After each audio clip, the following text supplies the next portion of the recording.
Halo semuanya, perkenalkan nama saya Lira Lestari. Hari ini saya akan membawakan materi tentang manajemen sumber daya manusia global, khususnya mengenai strategi dan struktur perusahaan multinasional dan global.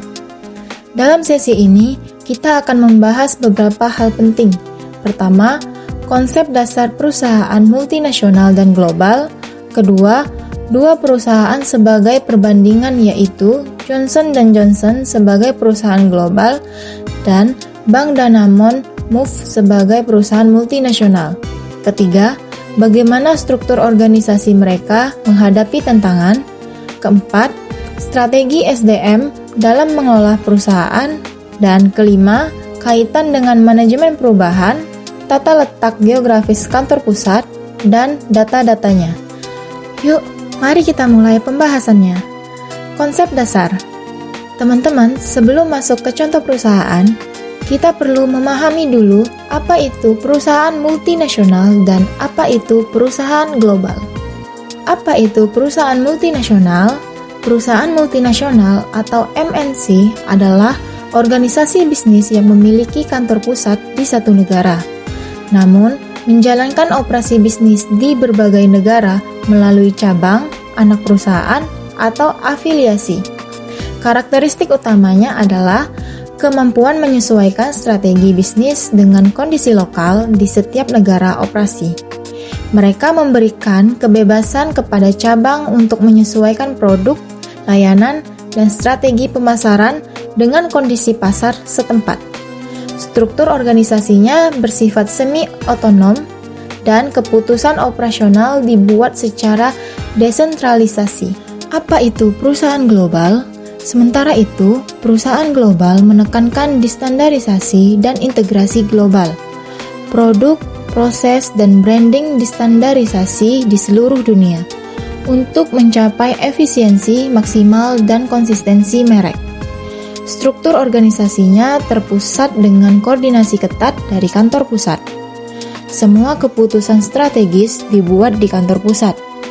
Contoh klasiknya adalah Apple. iPhone yang dijual di New York identik dengan yang dijual di Jakarta.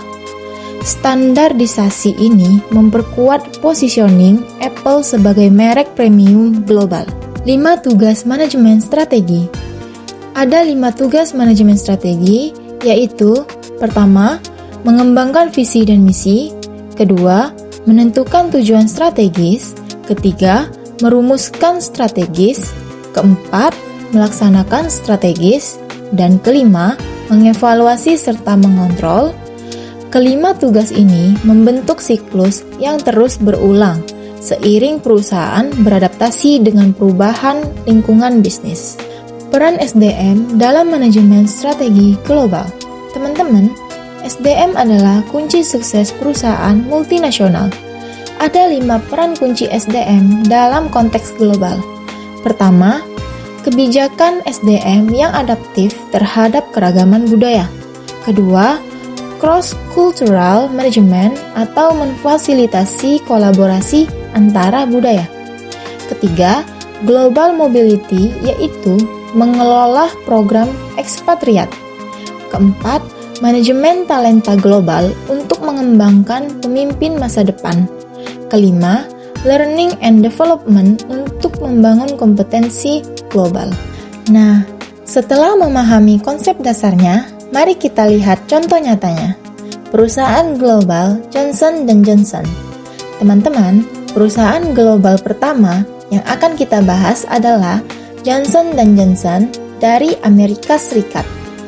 Sejarah dan letak geografis.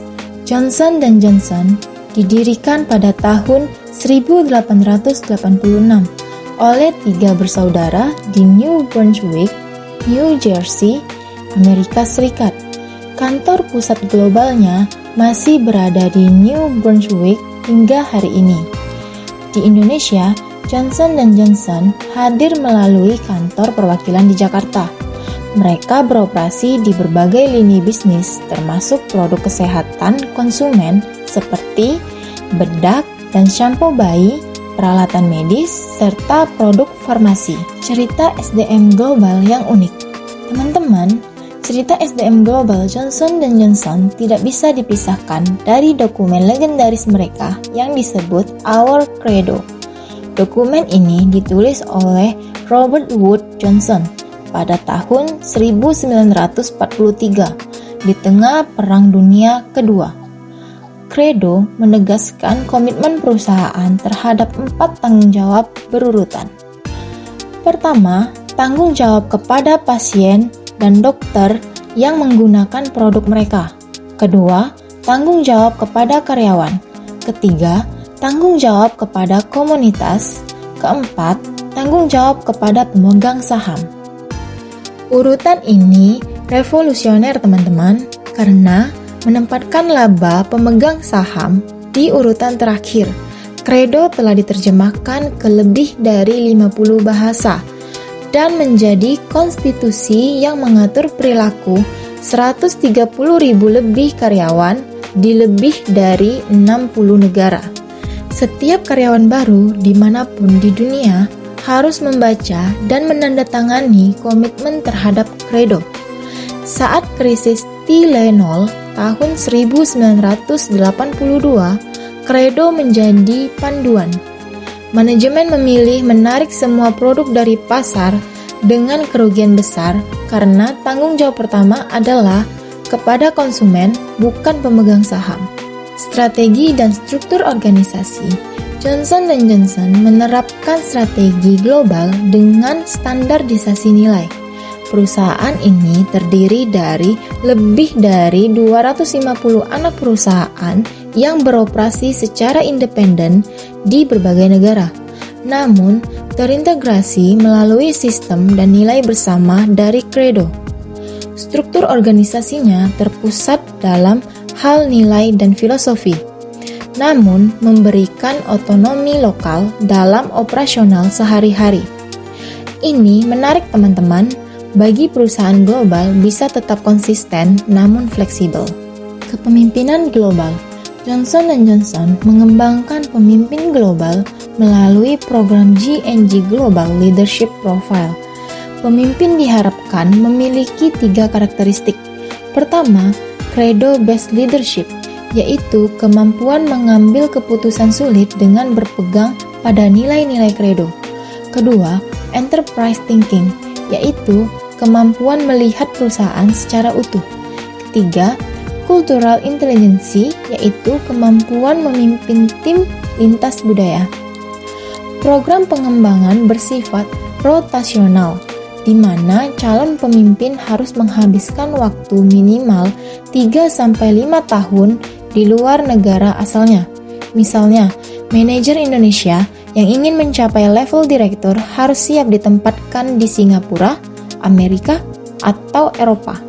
Istilah-istilah baru dalam SDM. Ada beberapa istilah unik di Johnson & Johnson. Global Rotational Assignment adalah program penugasan karyawan ke berbagai negara selama 2-3 tahun. G&G Leadership Development Program adalah program trainee bergengsi yang hanya menerima 1% pelamar terbaik. Peserta program ini disebut G&G Futures karena dianggap sebagai masa depan perusahaan. Ada juga Global Talent Inventory, yaitu database terpusat yang melacak kinerja lebih dari 10.000 talenta top di seluruh dunia. Asesmen dan penilaian karyawan.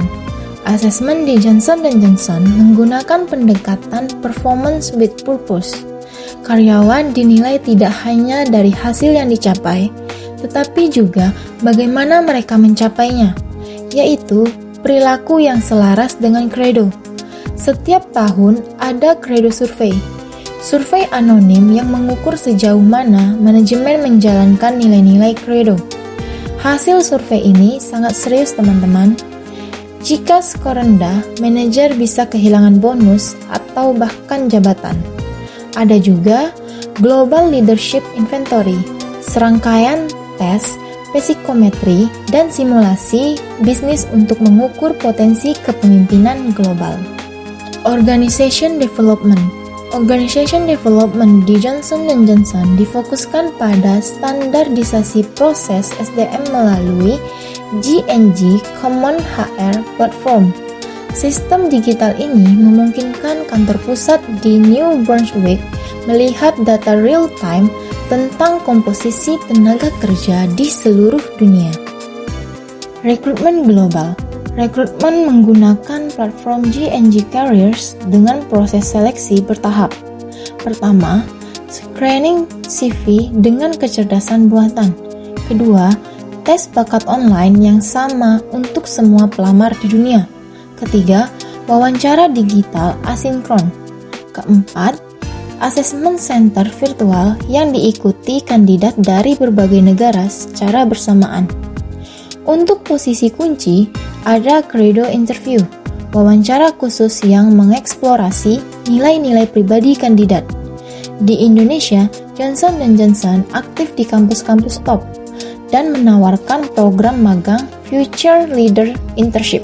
Menghadapi tantangan, Johnson & Johnson menghadapi tantangan koordinasi antar cabang, perbedaan budaya, dan manajemen talenta global. Credo menjadi kompas dalam setiap keputusan.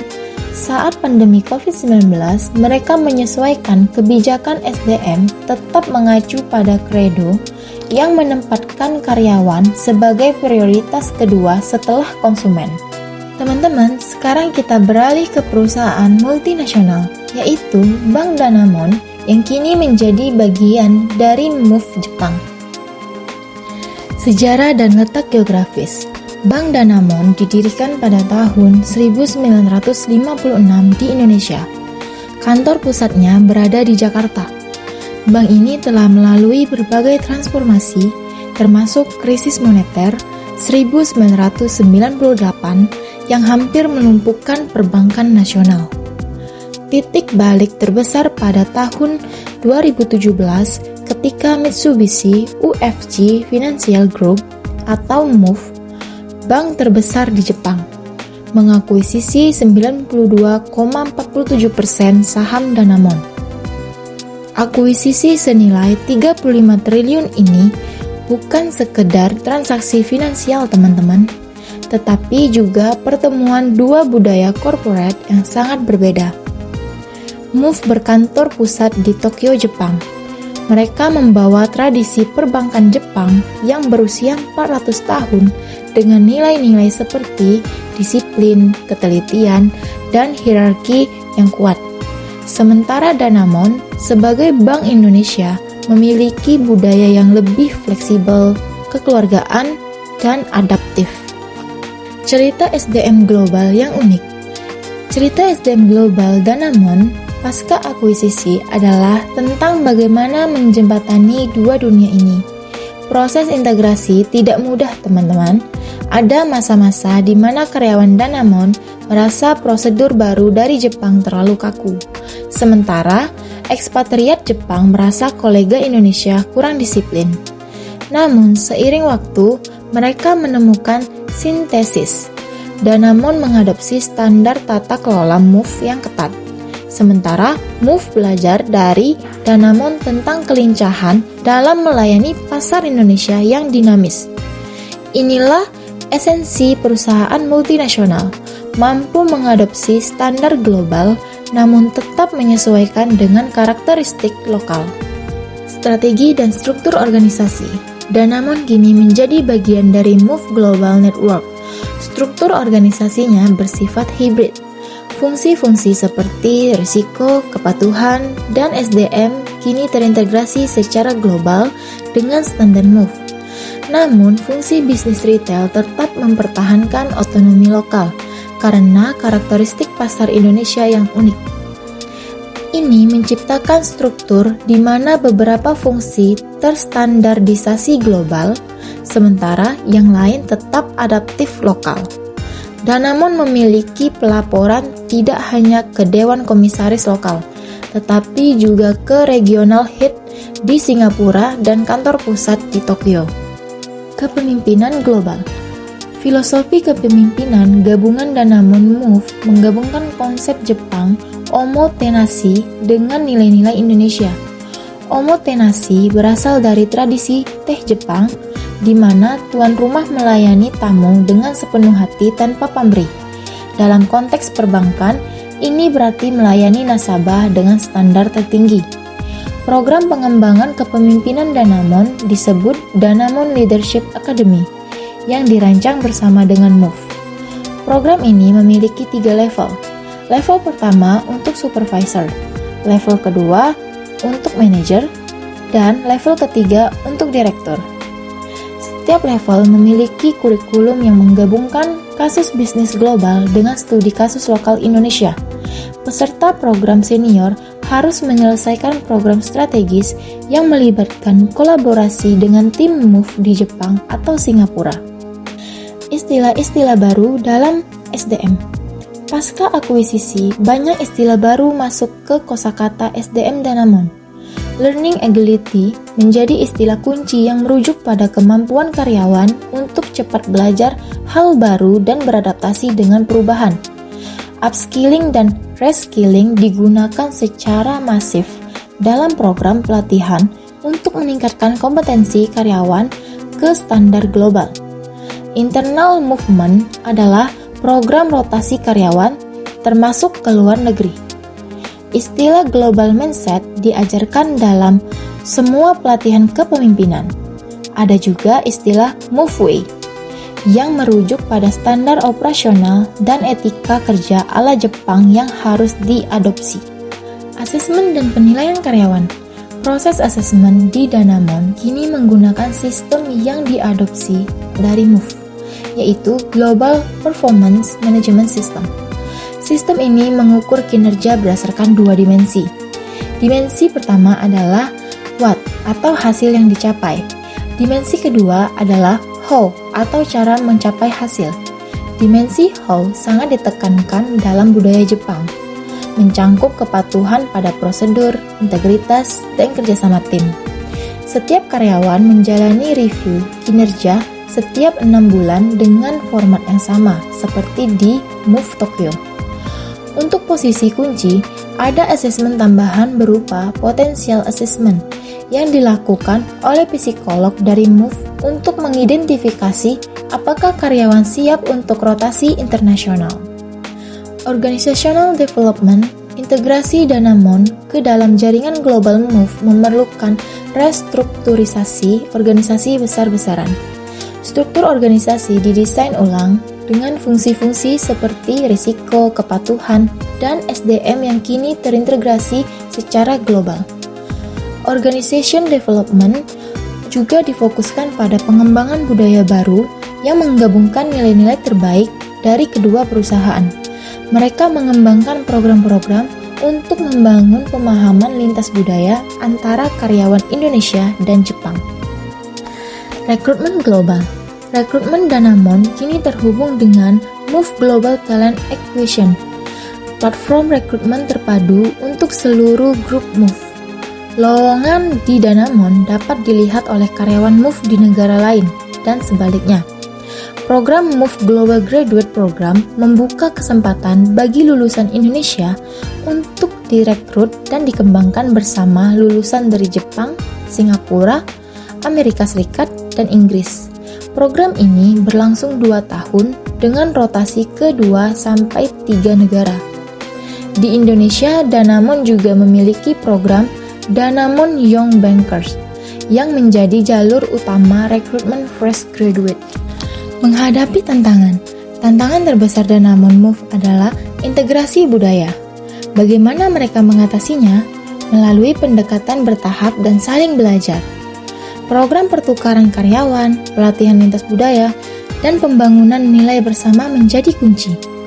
Mereka juga menghadapi tantangan koordinasi antar cabang dengan perbedaan zona waktu dan bahasa. Solusinya dengan memanfaatkan teknologi digital untuk komunikasi real-time dan mengembangkan sistem pelaporan yang terstandarisasi.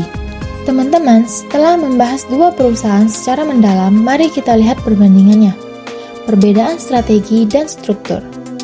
Johnson & Johnson menerapkan strategi global dengan standarisasi nilai melalui Credo. Strukturnya terpusat dalam hal filosofi, namun otonom dalam operasional. Semua keputusan strategis tetap dari kantor pusat di New Brunswick. Sementara Danamon Move menerapkan strategi multinasional dengan pendekatan hybrid. Beberapa fungsi terintegrasi global, fungsi lainnya adaptif lokal.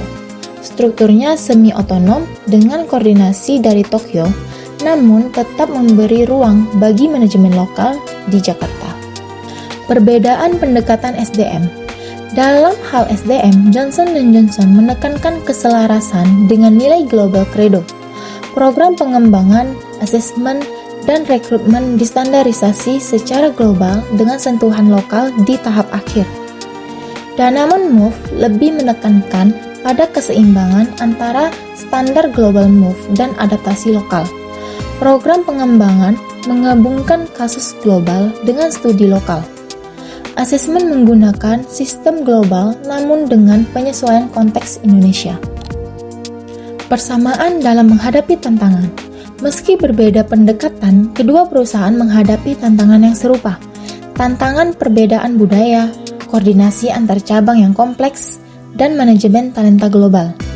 Keduanya juga menjadikan SDM sebagai mitra strategis, bukan sekedar fungsi administratif. Program pengembangan kepemimpinan, rotasi internasional, dan manajemen talenta menjadi prioritas utama. Teman-teman, berdasarkan materi yang telah kita pelajari, ada 3 hal penting yang bisa kita tarik. Pertama, keseimbangan global lokal. Tidak ada strategi yang cocok untuk semua perusahaan. Johnson & Johnson menemukan keseimbangan dengan standarisasi nilai, namun fleksibilitas operasional. Danamon Move menemukan keseimbangan dengan integrasi fungsi tertentu dan otonomi fungsi lainnya. Kedua, SDM sebagai strategic partner di kedua perusahaan. Fungsi SDM bukan sekedar administratif.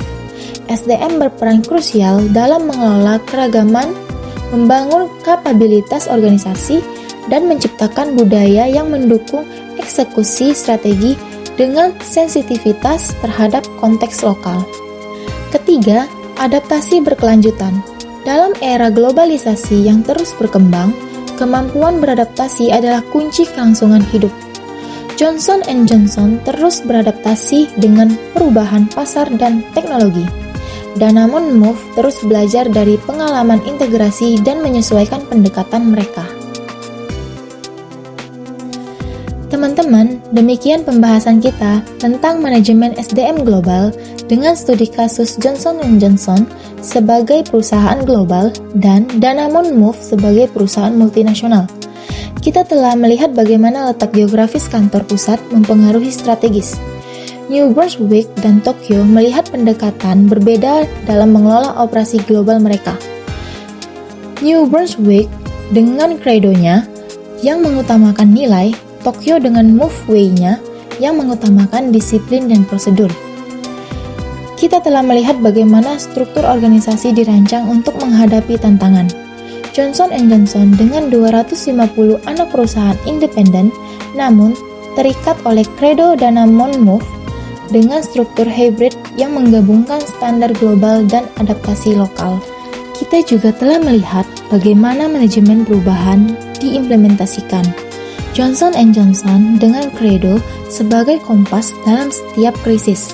Danamon Move dengan pendekatan bertahap dalam integrasi budaya. Pesan kunci dari materi ini, teman-teman, tidak ada strategi yang sempurna untuk semua perusahaan. Setiap organisasi harus menemukan keseimbangan antara standarisasi global untuk efisiensi dan adaptasi lokal untuk relevansi pasar. Dan di balik semua itu, SDM adalah kunci yang mengubah visi menjadi realitas. Semoga materi ini bermanfaat dan menambah wawasan kita tentang bagaimana perusahaan-perusahaan besar mengelola sumber daya manusia mereka di era global. Ingatlah, di balik setiap produk global yang kita gunakan, ada strategi SDM brilian yang membuatnya semua terwujud. Terima kasih atas perhatiannya, teman-teman. Semoga video ini bermanfaat buat kita semua. Thank you all.